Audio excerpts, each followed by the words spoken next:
সম্মানিত বন্ধুগণ, আপনাদের সকলের প্রতি শান্তি। শুরু করছি ফজরের কোরআন পাঠ।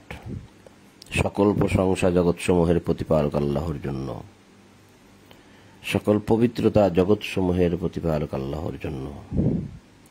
আলহামদুলিল্লাহ, আল্লাহ আপনি পবিত্র। আমার রব, আমি আপনার আশ্রয় প্রার্থনা করি শয়তানের প্ররোচনা হইতে। আমার রব, আমি আরো আশ্রয় প্রার্থনা করি আমার নিকট উহাদের উপস্থিতি হইতে। দয়াময় পরম দয়ালু আল্লাহর নামে আরম্ভ করিতেছি 41 নম্বর সূরা হামিম সিজদার 33 নম্বর আয়াত থেকে পাঠ শুরু। সূরা হামিম আস-সাজদা আয়াত 33।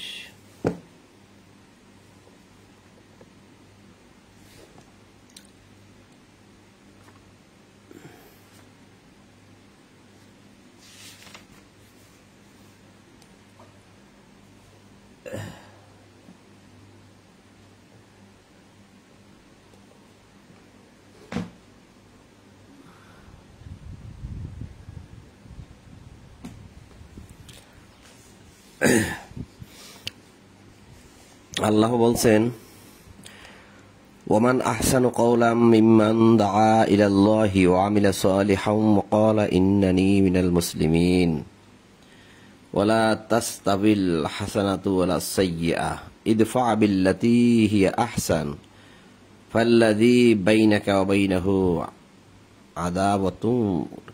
আদাওয়াতুন কাআন্নাহু ওয়ালিয়্যুন হামীম। কথায় কে উত্তম ওই ব্যক্তি অপেক্ষা যে আল্লাহর প্রতি মানুষকে আহ্বান করে, সৎকর্ম করে এবং বলে, আমি তো অনুগতদের অন্তর্ভুক্ত। আমি তো অনুগতদের অন্তর্ভুক্ত অর্থাৎ আমি তো মুসলিমদের অন্তর্ভুক্ত। আমি তো আত্মসমর্পণকারীদের অন্তর্ভুক্ত, কারণ এখানে শেষে বলা হয়েছে মিনাল মুসলিমিন। তাহলে আমি অকরা, সে বলে, ইন্নানী মিনাল মুসলিমিন, আমি তো মুসলিমদের অন্তর্ভুক্ত। মুসলিম তো আত্মসমর্পণকারী। তাহলে যারা আত্মসমর্পণ করেছে আমিও তাদের অন্তর্ভুক্ত, অর্থাৎ আমিও মুসলিম। তো যে ব্যক্তি বলে ওমান আহসানু কওলাম মিম্মান দাআ ইলাল্লাহ, যে ব্যক্তি মানুষকে আল্লাহর দিকে ডাকে, আল্লাহ মানুষকে আহ্বান করে, আল্লাহর প্রতি মানুষকে আহ্বান করে, অর্থাৎ যে ব্যক্তি মানুষকে আল্লাহর দিকে ডাকে আর নিজে কি করে, সৎকর্ম করে। ওয়ামিলা সালিহান, নিজে সৎকর্ম করে, আমলে সলে করে। মানুষকে আল্লাহর দিকে ডাকে আর আমলে সলে করে। এখানে বলাই হয়েছে ডাকে ইলাল্লাহ, আল্লাহর দিকে ডাকে, ওয়ামিলা সালিহান, এবং সৎকর্ম করে। ওয়াকালা ইন্নানী মিনাল মুসলিমিন, এবং বলে যে আমি মুসলিমদের অন্তর্ভুক্ত। ওমান আহসানু, কে উত্তম তার চেয়ে, এর চেয়ে ভালো মানুষ আর কে হতে পারে? আল্লাহ বলছেন যে এর চেয়ে ভালো মানুষ আর কে হতে পারে যে মানুষকে আল্লাহর দিকে ডাকে আবার নিজে সৎকর্ম করে আর বলে আমি আত্মসমর্পণকারী হয়েছি বা আমি মুসলিম হয়েছি। যারা মুসলিম হয়েছে আমি তাদের অন্তর্ভুক্ত। তাহলে এই যে আয়াতখানা কত বড় গুরুত্বপূর্ণ ভাবতে পারেন যে আপনি আমি যেই হই না কেন মানুষকে আল্লাহর দিকে ডাকবো। দা ইলাল্লাহ, আল্লাহর দিকে ডাকবো। এই যে আমি মানুষকে পড়ে শোনাচ্ছি, এটাও আল্লাহর দিকে ডাকা। আবার আপনি যদি সরাসরি কোনো মানুষকে আল্লাহর দিকে ডাকেন যে মানুষ কি করছে, মানুষ কি করছে আর আল্লাহ কি বলছে, সে বিষয়গুলো হয়তো আপনি মানুষকে বুঝাতে পারেন। আর যদি নিজে সৎকর্ম করেন তাহলে তার চেয়ে কি উত্তম হতে পারে? ভালো মন্দ সমান হতে পারে না, মন্দ প্রতিহত করো উৎকৃষ্ট দ্বারা, ফলে তোমার সঙ্গে যাহার শত্রুতা রয়েছে সে হইয়া যাইবে তোমার অন্তরঙ্গ বন্ধু, অন্তরঙ্গ ওলিয়ুন হামিম, সে হবে তোমার ওয়াকান্নাহু ওলিয়ুন হামিম, সে হয়ে যাবে তোমার অন্তরঙ্গ বন্ধু। ওয়ালা তাস্তাবিল হাসানাতু ওয়ালা সাইয়্যিআহ ইদফা বিল্লাতী হিয়া আহসান। তাহলে ভালো আর মন্দ সমান হতে পারে না, মন্দকে প্রতিহত করো উৎকৃষ্ট দ্বারা। তো উৎকৃষ্টটা কি? একমাত্র আল কিতাব। এই কিতাবের চেয়ে উৎকৃষ্ট পৃথিবীতে আর কিছু নেই। তাহলে তোমার সঙ্গে যার শত্রুতা রয়েছে সেও হয়ে যাবে তোমার উৎকৃষ্ট অন্তরঙ্গ বন্ধু।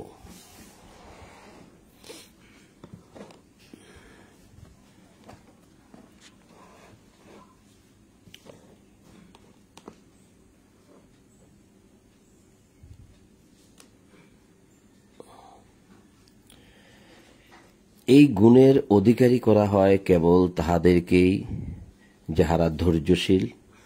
এই গুণের অধিকারী হয় কেবল তাহাদেরকেই যাহারা ভাগ্যবান। তাহলে এই গুণের অধিকারী করা হয় কেবল তাহাদেরকেই যাহারা ধৈর্যশীল। এই গুণের অধিকারী করা হয় কেবল তাহাদেরকেই যাহারা ভাগ্যবান, মহাভাগ্যবান। কারণ আজিম শব্দ আছে এখানে, মহাভাগ্যবান। মা ইউলাক্কাহা ইল্লাল্লাযীনা সাবারু, যারা সবারু, যারা ধৈর্যশীল, তারাই কেবল এই গুণের অধিকারী হতে পারে। আর যদি ধৈর্য না থাকে তাহলে এই গুণের অধিকারী কখনোই হতে পারে না। আর এই গুণের অধিকারী করা হয় কেবল তাহাদেরকেই যাহারা মহাভাগ্যবান, যু হাজ্জিন আযীম। ওয়া মা ইউলাক্কাহা ইল্লাল্লাযীনা সাবারু ওয়া মা ইউলাক্কাহা ইল্লা যু হাজ্জিন আযীম। যদি শয়তানের কুমন্ত্রণা তোমাকে প্ররোচিত করে তবে আল্লাহ স্মরণ লইবে, তিনি তো সর্বশ্রোতা সর্বজ্ঞ অর্থাৎ সর্বজ্ঞানী। শয়তান যদি কখনো কোনো অবস্থাতেই মানুষকে কুমন্ত্রণায় ফেলে, সঙ্গে সঙ্গে আল্লাহ বলছে তাহলে আমার স্মরণ লইবে, অর্থাৎ স্মরণ হওয়ার সাথে সাথেই আর সেই মন্দ কাজ থেকে ফিরে আসা, ভালো হয়ে যাওয়া এবং আল্লাহ স্মরণ লওয়া। এখানে বলাই হয়েছে ফাস্তাইজ বিল্লাহ, আল্লাহর আশ্রয় চাইবে, সঙ্গে সঙ্গে আল্লাহর আশ্রয় চাইবে যে আমার রব, আমি তো ভুল করে ফেলছি, আমি তো অপরাধ করে ফেলছি, আমাকে ক্ষমা করুন, আমি আপনার আশ্রয় চাচ্ছি, আমাকে ক্ষমা করুন এবং আমার কাছ থেকে শয়তানকে দূরীভূত করুন এবং আমি যেন সৎকর্ম করতে পারি আমাকে তৌফিক দান করুন। আমার রব, আপনি আমাকে মন্দ কর্ম থেকে দূরে রাখুন। অর্থাৎ আপনি আপনার মনের ভাষায়, মায়ের ভাষায় যেরকম বলতে সুবিধা হয়, আপনি মন থেকে আপনার কথাগুলো আল্লাহর নিকট ছেড়ে দিন এবং বলুন। আল্লাহ কিন্তু অন্তরে কথা বোঝে। কখন? যদি শয়তানের কুমন্ত্রণা, শয়তান যদি কখনো ধোকা দিয়ে বসে, যদি কোনো মন্দ কাজ হয়ে বসে, সঙ্গে সঙ্গে স্মরণ হওয়া মাত্রই সে কাজ থেকে ফিরে আসা। তাহার নিদর্শনাবলীর মধ্যে রহিয়াছে রজনী, দিবস, সূর্য, চন্দ্র। তোমরা সূর্যকে সিজদা করিও না, চন্দ্রকেও নয়। সিজদা করো আল্লাহকে, যিনি এইগুলি সৃষ্টি করিয়াছেন, যদি তোমরা প্রকৃতই তাহারই ইবাদত করো। তো চন্দ্র সূর্যকেও মানুষ সিজদা করে, হয়তো পূর্বে করেছে বা এখনো করে, আমাদের হয়তো জানা নাই কারা কারা করে। আল্লাহ বলতে তোমরা এগুলোকে সিজদা করো না, অর্থাৎ এগুলোর আনুগত্য করো না, এগুলোর প্রতি নতি স্বীকার করো না, এগুলোর দাসত্ব করো না, বরং এগুলো যিনি সৃষ্টি করেছেন তার দাসত্ব করো। তাকে সিজদা করো মানে তার দাসত্ব করো। যিনি এইগুলি সৃষ্টি করিয়াছেন তার দাসত্ব করো, যদি তোমরা প্রকৃতপক্ষে তাহারই ইবাদত করো। উহারা অহংকার করিলেও যাহারা তোমার প্রতিপালকের সান্নিধ্যে রহিয়াছে, তাহারা তো দিবস ও রজনীতে তাহার পবিত্রতা মহিমা ঘোষণা করে এবং তাহারা ক্লান্তিবোধ করে না, মোটেও ক্লান্তিবোধ করে না। তাহলে তাহার সান্নিধ্যে কারা রয়েছেন? এই যে বলা হয়েছে যে উহারা অহংকার করিলেও, মানুষ যদিও অহংকার করে, কিন্তু আল্লাহ বলছেন যারা তোমার প্রতিপালকের সান্নিধ্যে রহিয়াছে। মানুষ যদিও অহংকার করে, কিন্তু আল্লাহর সান্নিধ্যে যারা রয়েছে তারা দিবস ও রজনীতে তাহার পবিত্রতা মহিমা ঘোষণা করে, তাহারা ক্লান্তিবোধ করে না। এই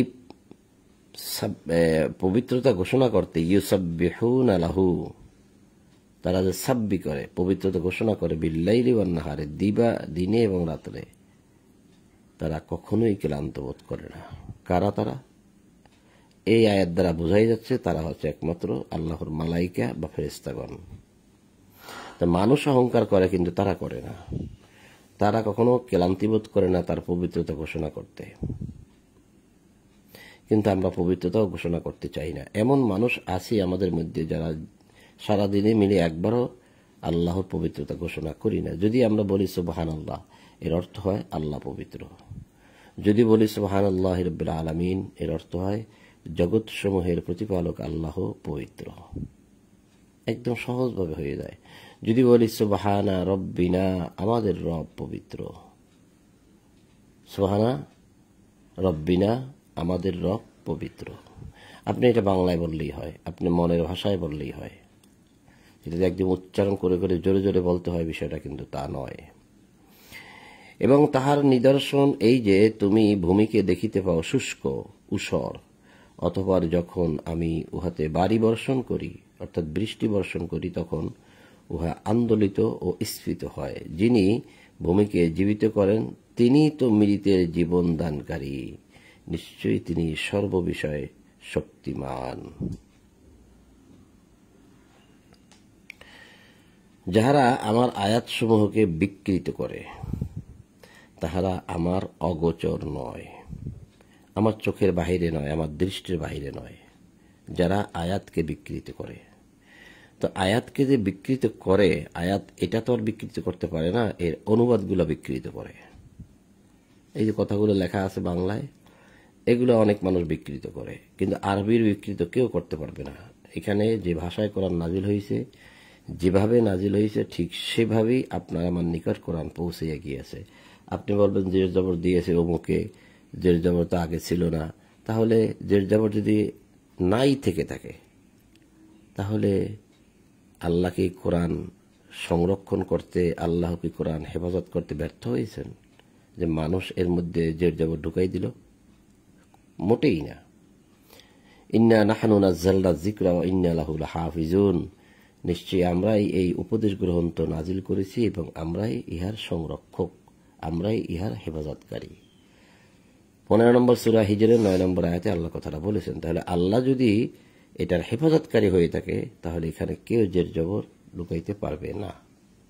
তাহলে জের জবর সহকারী নাজিল হয়েছে। কারণ আরব দেশে কোরআন নাজিল হয়েছে, আরবে জের জবর লাগে না। কিন্তু কোরআন তো শুধু আরবের মানুষে পড়বে তা তো নয়, কোরআন তো পৃথিবীর যে কোনো মানুষ পড়তে পারে। তাহলে তার কাছে যদি জের জবর ছাড়া কোরআন যায়, তাহলে সে পড়বে কিভাবে? কাজে যারা বলেন যে কোরআন আগে জের জবর ছাড়াই নাজিল হয়েছে, পরবর্তীতে জের জবর সংযোজন করা হয়েছে, তাদের এই কথাটা মোটেই টেকে না। তবে যারা লিখেছেন জের জবর ছাড়া, যারা লিখেছেন সেটা তাদের ব্যাপার, তারা লিখেছেন, কারণ তাদের জের জবর লাগে না, তাই তারা লিখেছেন, এটা বলা যেতে পারে। কিন্তু আল্লাহ নাজিল করার ক্ষেত্রে আমার দৃঢ় বিশ্বাস যে আল্লাহ জের জবর সহকারী নাজিল করেছেন। কারণ এই সূরারই একটু সামনে গেলে আমরা এখন পাবো যেখানে বলা হয়েছে এই যে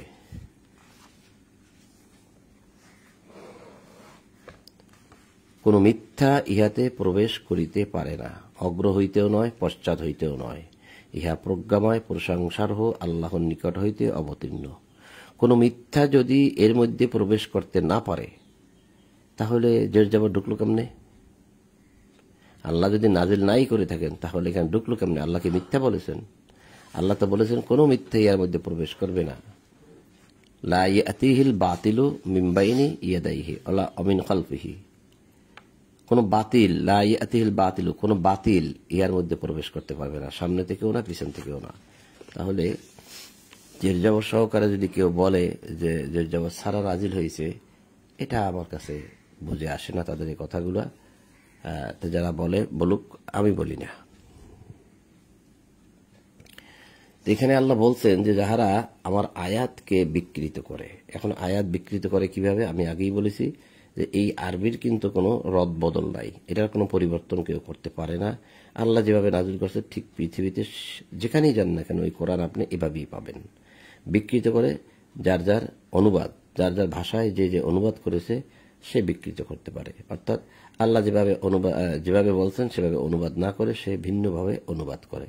তো ভিন্নভাবে অনুবাদ করার মানুষগুলোকে আমরা মাঝে মধ্যে দেখি, তারা এখানে যেভাবে যেভাবে শব্দ আছে সেভাবে সেভাবে শব্দের অর্থ করে না, এবং আল্লাহ যে বিষয়ের উপর ভিত্তি করে কোরআন অনুবাদ নাজিল করেছেন তারা সেভাবে অনুবাদ করে না, তারা আয়াতের বিকৃতি ঘটায়। এরকম মানুষ আমরা প্রায় সময় দেখি, এবং তারা এক একটা বিষয় এতটাই বিকৃত করেছে যে আপনি কোরআনের কোনো আসল মেসেজ যেটা সেটা আর পাবেন না, এরকম কেউ কেউ করে।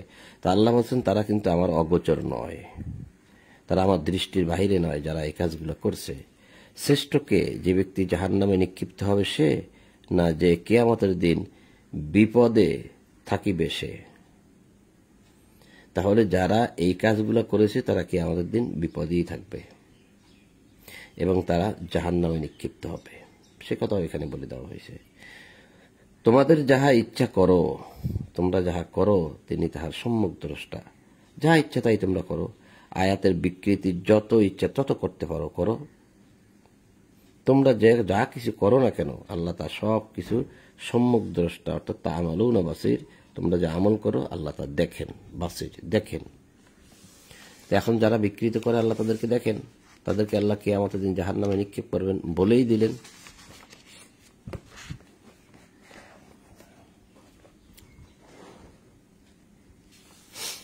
যাহারা উহাদের নিকট কোরআন আসিবার পর উহা প্রত্যাখ্যান করে তাহাদেরকে কঠিন শাস্তি দেওয়া হইবে, ইহা অবশ্যই এক মহিমাময় গ্রন্থ। কোরআন আসার পরেও আবার উহা প্রত্যাখ্যান করে এবং বিকৃতিও করে, যেটা আমরা নিচের আয়াতে দেখে আসলাম। কোনো মিথ্যা ইহাতে প্রবেশ করিতে পারে না, অগ্র হইতেও নয় পশ্চাৎ হইতেও নয়, অর্থাৎ সামনের দিক থেকেও নয় পিছন থেকেও নয়। তাহলে যেভাবে এখন আছে এইভাবেই কোরআন নাজিল হয়েছে, এটা মানুষের নিকট পৌঁছাই দেওয়ার দায়িত্ব আল্লাহর। এটা কিভাবে নাজিল হয়েছে, কিভাবে আমাদের কাছে আসলো, ওগুলো মুখ্য বিষয় না। মুখ্য বিষয় হচ্ছে আপনি আমি এটাকে বিশ্বাস করলাম কিনা, সেই মতে কাজ করলাম কিনা, এটা হচ্ছে মুখ্য বিষয়। এটা কোরআন নাজিল হয়েছে রসুল্লাহর অন্তরে, রসুল্লাহ ছিলেন আরব দেশে, তার অন্তরে নাজিল হয়েছে। তিনি এটা লিখে মানুষকে দিয়েছেন যে দেখো আমার নিকট এইটাই নাজিল হয়েছে, তোমরা এটা পড়ো। এটা মানুষের হাতে হাতে রয়ে গেছে, ওইটা দেখে আবার মানুষ আর একটা লিখেছে, কারো অন্তরে রয়ে গেছে, কেউ মুখস্থ করে ফেলছে। এভাবে এভাবে এখন এটা পৌঁছাই দেওয়ার দায়িত্ব আল্লাহর। তো যে এটা লিখবে আর যে এটা মুখস্থ করবে সে ঠিক সঠিকটাই লিখবে, কারণ ওই যে আল্লাহ দায়িত্ব নিয়েছে। এখন মানুষের এটা ভুল লিখতে পারবে না, মিথ্যাও লিখতে পারবে না, মিথ্যা ঢুকাইতেও পারবে না, দায়িত্বটা আল্লাহ নিয়েছেন। তোমার সম্বন্ধে তো তাহাই বলা হয় যাহা বলা হইতো তোমার পূর্ববর্তী রাসূলগণ সম্পর্কে। তাহলে পূর্বের রাসূল সম্পর্কেও, অর্থাৎ পূর্ববর্তী রাসূলদেরকেও তারা উম্মাদ বলেছে, পাগল বলেছে, জাদুকর বলেছে, তোমাকেও তাই বলা হয়। কারণ যখনই কোনো কিতাব বা যখনই কোনো ওহী, কোনো বার্তা, কোনো মেসেজ আল্লাহর পক্ষ থেকে আসছে, কখনোই সঠিকভাবে কোনো মানুষ তা গ্রহণ করে নাই। কোরআন পড়লে এটাই বোঝা যায়, সকলেই এটাকে নিয়ে বিভ্রান্ত করছে এবং মতভেদ তৈরি করেছে, মানতেই চায় না মানুষ। তোমার প্রতিপালক অবশ্যই ক্ষমাশীল, কঠিন শাস্তিদাতা। যেমন তিনি ক্ষমা করতে পারেন, আবার তেমন তিনি কঠিন শাস্তি দিতে পারেন। এখন ক্ষমার বিষয়টা আসতেছে, আপনি আমি কি পরিমাণ ক্ষমাটা চাইলাম এবং ক্ষমা চাওয়ার পর পুনরায় সেই কাজগুলো করতেছি কিনা, এইটা আল্লাহ দেখবেন। যদি আমরা পুনরায় সেই কাজগুলো আর না করি তাহলে আল্লাহ সব ক্ষমা করে দেবেন, আর যদি আমরা পুনরায় সেই কাজগুলো করি তাহলে আল্লাহ ক্ষমা করবেন না। আমি যদি আজমি ভাষায় কোরআন অবতীর্ণ করিতাম, আজমি ভাষায় অর্থাৎ অন্য ভাষায়, তবে উহারা অবশ্যই বলতো ইহার আয়াতগুলি বিশদভাবে বর্ণনা করা হয় নাই কেন, কি আশ্চর্য। ইহার ভাষা আজমি, মানে এটার ভাষাটা কোরআনটা অন্য ভাষায়, অথচ রাসূল আরবি, অথচ আমাদের ভাষা আরবি, রাসূলের ভাষা আরবি, কোরআন আসছে অন্য ভাষায়। তাহলে আমরা এটা বুঝবো কিভাবে? আল্লাহ বলছে যদি আমি অন্য ভাষায় নাজিল করতাম তাহলে তারা এই কথাই বলতো। তা বলো, তুমি বলে দাও যে এই সমস্ত আসলে কোনো কথা না, মুমিনদের জন্য ইহা পথ নির্দেশ। মুমিনদের জন্য যে এই কোরআন হচ্ছে একটা পথ নির্দেশ। ও বেধির প্রতিকার। যাদের মনের মধ্যে বেধি আছে, সন্দেহ রয়েছে, তার একটি আরোগ্য বা প্রতিকার, অর্থাৎ তাদের অন্তর থেকে আল্লাহ এই যত রকম বেধি আছে, যত রকম সন্দেহ আছে, আল্লাহ এগুলো সব দূর করে দেবেন। কিন্তু যাহারা অবিশ্বাসী তাহাদের কর্ণে রয়েছে বধিরতা। এখানে বলাই হয়েছে যে কুল হুয়া লিল্লাযিনা আমানু হুদা, বলো যে মুমিনদের জন্য ইহা পথ নির্দেশ এবং বেধির প্রতিকার। এখানে আরবির সাথে বাংলা অনুবাদটা সুন্দর মতো ম্যাচিং হয় না, কারণ এখানে যারা বলে আজামিয়্য ওয়া আরাবিয়্যুন ওয়ালাউ জাআলনাহু কুরআনান আজামিয়্যান লাকালু লাউলা ফুসসিলাত আয়াতুহু, যে কোরআন যদি অন্য ভাষায় নাজিল করতাম তাহলে তারা বলতো এর আয়াতগুলো ফুসসিলাত আয়াতুহু, এর আয়াতগুলো কেন বিশদভাবে বর্ণনা করা হয় না। কি আশ্চর্য যে আজামিয়্য ওয়া আরাবিয়্যুন, রাসূল আরবি ভাষায়, আমরা আরবি ভাষায়, অথচ কোরআন আসছে অন্য ভাষায়, আমরা বুঝবো কিভাবে? আল্লাহ বলছে কুল, তুমি বলে দাও হুয়া লিল্লাযিনা আমানু হুদা, এত কিছু দরকার নাই, যারা এটাকে বিশ্বাস করে তার জন্য এটা হচ্ছে হুদা। কুল হুয়া লিল্লাযিনা আমানু, আমানু যে বিশ্বাস করে তার জন্য এটা হুদা, হেদায়েত, অশিফা এবং তার মনের আরোগ্য। আল্লাযিনা লা ইউমিনুনা ফি আযানিহিম ওয়াকবুরুন ওয়া হুয়া আলাইহিম আমা, আর যাদের মনে সন্দেহ রয়েছে, বধিরতা, যাদের মনে অবিশ্বাস, যারা অবিশ্বাস করে, যারা এটা বিশ্বাস করবে না, আল্লাযিনা লা ইউমিনুনা, যারা এটা বিশ্বাস করবে না, ফি আযানিহিম ওয়াকবুরুন, অর্থাৎ তার কানের মধ্যে আল্লাহ বধিরতা এঁটে দিয়েছেন, তার কানের মধ্যে এমন একটা ঢিপি ঢুকিয়ে দিয়েছেন যে সে এটা শুনবেও না। অহু আলাইহিম আমা, এবং তাদের কোরআন হবে তাদের জন্য অন্ধত্ব, আমা, সে কোরআনকে দেখেও দেখবে না। আছে কোটি কোটি মানুষ আছে যারা কোরআনকে দেখেও দেখে না, সামনে কোরআন আছে পরেও না, কারণ কোরআন এখন তার জন্য এসে অন্ধত্ব। উলাইকা ইউনাদাউনা মিন মাকানিন বাঈদ, মনে হয় বিষয়টা এমন যে উহাদেরকে এমন স্থান হইতে ডাকা হচ্ছে যা হচ্ছে বহুদূর, তারা শুনতে পাচ্ছে না ভালো মতো, একটা আওয়াজ শুনতে পাচ্ছে কিন্তু কি বলা হচ্ছে তা তারা বুঝতেছে না, তাদের কাছে কোরআনটা হবে এইরকম।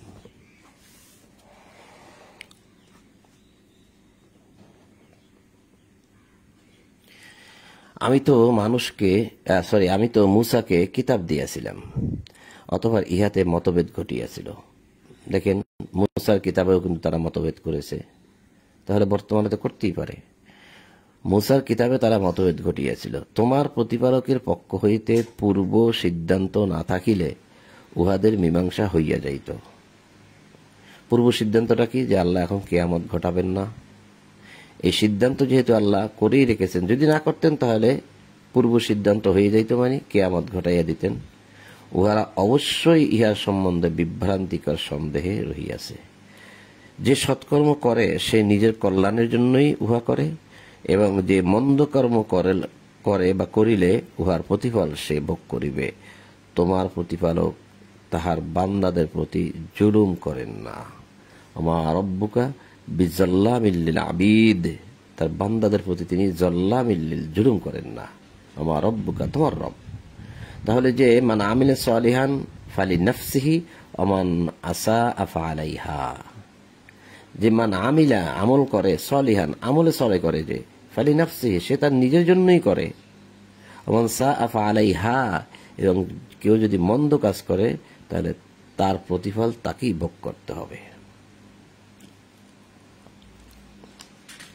তো আচ্ছা, এটা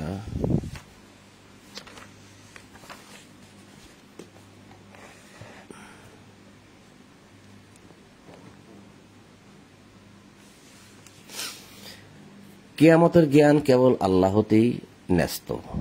এই কিয়ামত কখন ঘটবে, কত তারিখে ঘটবে, কত বছর পরে ঘটবে, এই কথা আল্লাহ কাউকে বলেননি, এমনকি রাসূলুল্লাহকেও বলেননি। রাসূলুল্লাহর মুখ থেকে এই কথা বের হয়েছে যে কিয়ামতের জ্ঞান কেবল আল্লাহতেই ন্যস্ত। তাহার অজ্ঞতাসারে কোনো ফল আবরণ হইতে বাহির হয় না, কোনো নারী গর্ভধারণ করে না এবং কোনো সন্তানও প্রসব করে না। তাহলে তার অজ্ঞতাসারে, মানে তার জানা নেই যে কোন ফল আবরণ মুক্ত হচ্ছে, কোন ফল বাহির হচ্ছে, কোন নারী গর্ভধারণ করতেছে, সন্তান প্রসব করতেছে, তিনি সব জানেন। তিনি একটি সিস্টেম চালু করে দিয়েছেন, তার আদেশ মতোই এসব কিছু হচ্ছে। তাহলে তিনি সবকিছুই জানেন। কিভাবে জানেন সে জ্ঞান আপনার আমার নাই।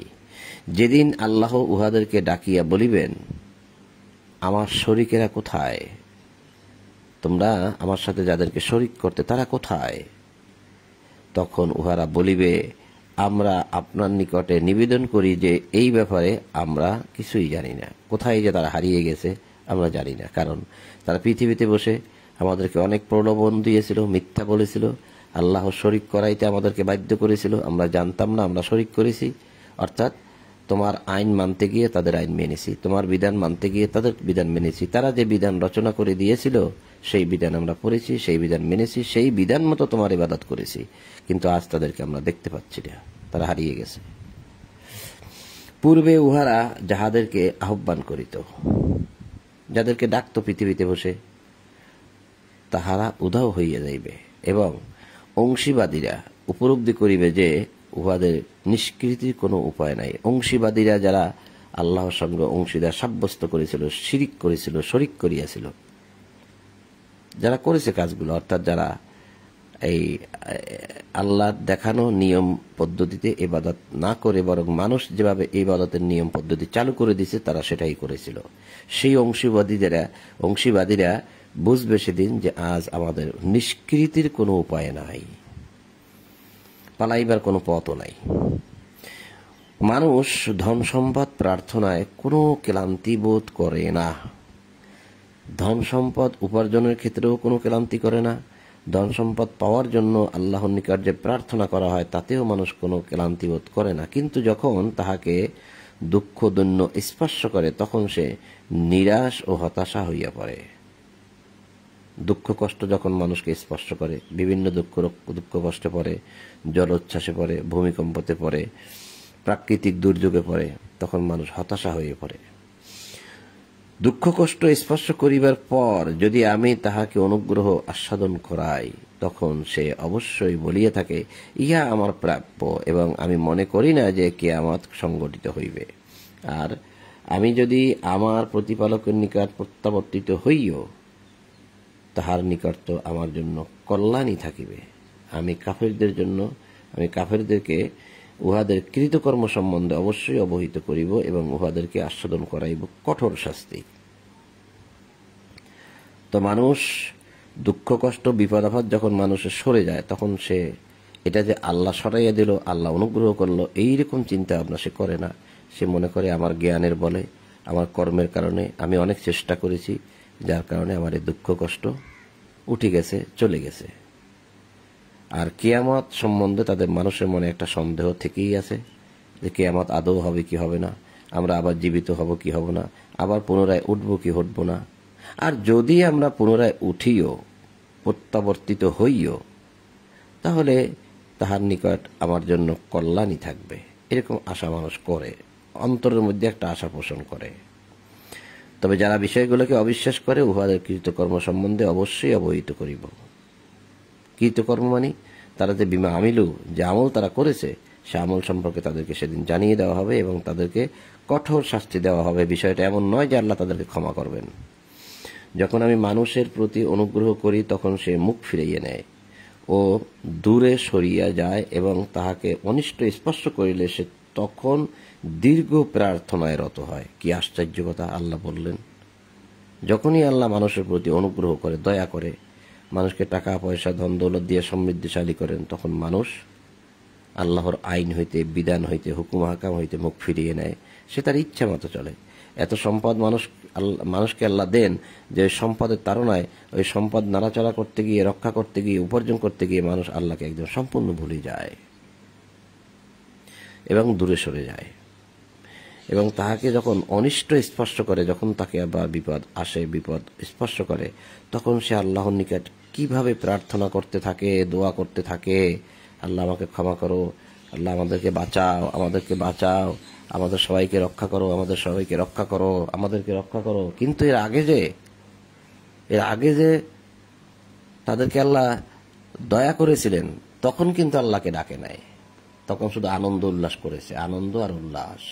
খেয়েছে, পেট ভরে ভরে খেয়েছে, কিভাবে উপার্জন করা যায় তাই করেছে, বৈধ উপার্জন করেছে, অবৈধ উপার্জন করেছে। আর যখনই বিপদে পড়ে তখনই আল্লাহকে ডাকে, আল্লাহ বাঁচাও, আল্লাহ এদেরকে হেদায়েত করো, আল্লাহ আমাকে হেদায়েত করো, আল্লাহ আমাদেরকে রক্ষা করো, খালি এরকম ভাবে বলে। কিন্তু যখন আল্লাহ তাদেরকে দয়া করেন তখন আল্লাহকে তারা ডাকে না। বিপদে পড়লে তারা দীর্ঘ প্রার্থনায় লিপ্ত হয়, দীর্ঘ প্রার্থনা, তখন আল্লাহকে স্মরণ করে। বলো, তোমরা ভাবিয়া দেখিয়াছ কি, যদি এই কোরআন আল্লাহর নিকট হইতে অবতীর্ণ হইয়া থাকে, এটা যদি আল্লাহর কাছ থেকে এসে থাকে, আর তোমরা ইহা প্রত্যাখ্যান করো, আর যদি তোমরা এটা না মানো, তবে যে ব্যক্তি ঘোর বিরুদ্ধাচরণে লিপ্ত আছে তার অপেক্ষা অধিক বিভ্রান্ত আর কে? যে বিভ্রান্তিতে লিপ্ত আছে তার চেয়ে বড় বিভ্রান্ত আর কে? আমি উহাদের জন্য আমার নিদর্শনাবলী ব্যক্ত করিব। নিদর্শনাবলী বলতে আয়াত, সানুরিহিম আয়াতিনা ফিল আফাক, সানুরিহিম আয়াতিনা, আয়াত নিদর্শন। আমি উহাদের জন্য আমার নিদর্শনাবলী ব্যক্ত করিব বিশ্ব জগতে এবং উহাদের নিজেদের মধ্যে। ফলে উহাদের নিকট সুস্পষ্ট হইয়া উঠিবে যে উহাই সত্য। ইহা কি তোমার প্রতিপালক সম্পর্কে যথেষ্ট নয় যে তিনি সর্ববিষয় অবহিত, সবকিছু জানেন? আন্নাহু আলা কুল্লি শাইইন শাহিদ। এটা কি আওয়ালাম ইয়াকফি বিরব্বিকা, আওয়ালাম ইয়াকফি বিরব্বিকা, এটা কি তাদের জন্য যথেষ্ট নয় যে আল্লাহ সবকিছু জানেন? জানিয়ে রাখো, ইহারা ইহাদের প্রতিপালকের সঙ্গে সাক্ষাতের সন্দিহান। আল্লাহর সঙ্গে যে সাক্ষাৎ হবে, মিল লিকাই রব্বিহিম, মোলাকাত হবে আল্লাহর সঙ্গে, সে বিষয়ে মানুষ কি আছে? সন্দেহের মধ্যে আছে। ফি মিরিয়াতিম মির লিকাই রব্বিহিম, আল্লাহর সঙ্গে যে সাক্ষাৎ হবে, দেখা হবে, আমাদেরকে যে আবার উঠতে হবে, বিচার দিবস হবে, জান্নাত আছে, জাহান্নাম আছে, এ বিষয়ে কিন্তু আসলে মানুষের মনের মধ্যে একটা সন্দেহ রয়েই গেছে। এই যে আল্লাহ বলছেন যে সাক্ষাৎ সম্বন্ধে তারা সন্দিহান। জানিয়ে রাখো, সব কিছুকে আল্লাহ পরিবেষ্টন করিয়া রহিয়াছেন। চতুর্দিকে যেদিকে যান সেদিকে আপনি আল্লাহর সৃষ্টি দেখবেন, সব কিছুতেই আপনি আমি আল্লাহর পরিবেষ্টনের মধ্যে আছি।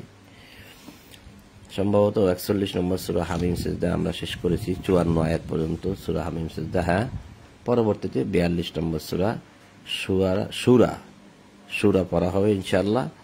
তা আজ এই পর্যন্তই। ফজরের সময়টা একদম শেষ প্রান্তে চলে আসছে, অথবা অতিবাহিত হয়ে গেছে। সূর্য দেখা যাচ্ছে না মেঘলার কারণে।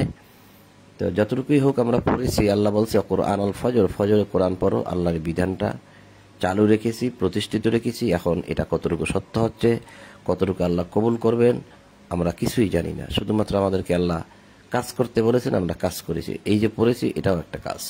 আমিল সলে করতে বলছে, আমরা করে যাচ্ছি। ক্ষমা করার মালিক আল্লাহ, যাতে আমরা আমার মন্দ কাজে না যাই। আল্লাহ যেভাবে বলছে সেভাবেই আমরা চলার চেষ্টা করি। তো সম্মানিত উপস্থিতি, 41 নম্বর সূরা হামিম সিজদার 54 নম্বর আয়াত পর্যন্ত, অর্থাৎ সূরা হামিম সিজদা শেষ করলাম। পরবর্তীতে 42 নম্বর সূরা থেকে পাঠ করে শোনানো হবে ইনশাআল্লাহ। তো আজ এই পর্যন্তই। তো আপনাদের সকলের প্রতি শান্তি এবং সকল প্রশংসা জগৎসমূহের প্রতিপালক আল্লাহর জন্য। এই বলেই আজ ফজরে কোরআন পাঠ এখানেই সমাপ্ত করলাম। আলহামদুলিল্লাহি রাব্বিল আলামিন।